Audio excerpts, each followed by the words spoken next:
Alam niyo ba kung ano na ang buhay ngayon ng magandang aktres na si Eric Gonzalez? Kamakailan lang ay naging usap-usapan online ang larawan ni Eric Gonzalez kasama ang kanyang asawa at kanilang baby na kuha sa binyag ng kanilang anak noong Disyembre 2023. Nitong Abril 2025, lumabas ang larawan sa social media at ilang balita kaya muli siyang napag-usapan matapos ang matagal na pananahimik mula sa showbiz. Matapos ang kanyang kasal kay Mateo Lorenzo noong 2022, mas pinili ni Eric ang isang pribado at tahimik na buhay bilang asawa at ina ng kanilang nag-iisang anak. Alam niyo ba na nagsimula ang pagsikat ni Eric noong 2005 matapos niyang manalo sa ikalawang season ng Star Circle Quest ng ABS-CBN? Dito niya ginamit ang apelyido ng kanyang ina na Gonzalez bilang screen name. Ang kanyang big break ay dumating noong 2009 sa teleseryeng 14 kung saan gumanap siya bilang isang teenage mother. Dahil dito, kinilala siya ng publiko bilang isa sa mga pinaka-promising na actress ng kanyang henerasyon. Do you know me? No?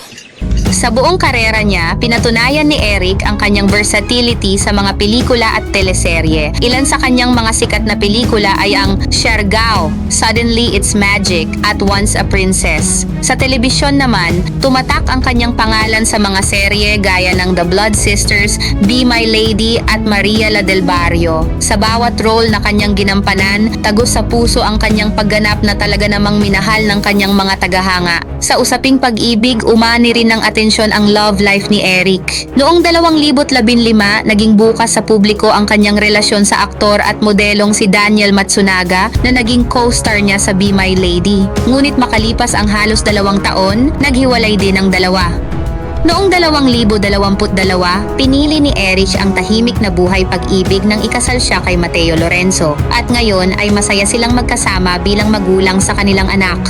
Mula sa pagiging reality show winner hanggang sa pagiging premyadong aktres at ngayon bilang isang masayang ina at may bahay, tunay na kahanga-hanga ang naging takbo ng buhay ni Eric Gonzalez. Tahimik man ang kanyang pamumuhay ngayon, hindi maikakaila ang kanyang naging kontribusyon sa industriya ng showbiz at ang inspirasyong iniwan niya sa kanyang mga tagahanga. Isa siyang patunay na ang tagumpay ay hindi lang nasusukat sa kasikatan kundi pati na rin sa kaligayahang personal.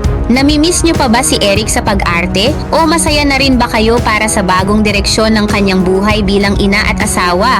I-comment niyo sa ibaba ang inyong saloobin. Maraming salamat sa panonood ng video na ito. Huwag kalimutang mag-subscribe sa aming channel at i-click ang notification bell para updated kayo sa mga bagong kwento ng ating mga paboritong personalidad. Hanggang sa muli, mga ka-showbiz!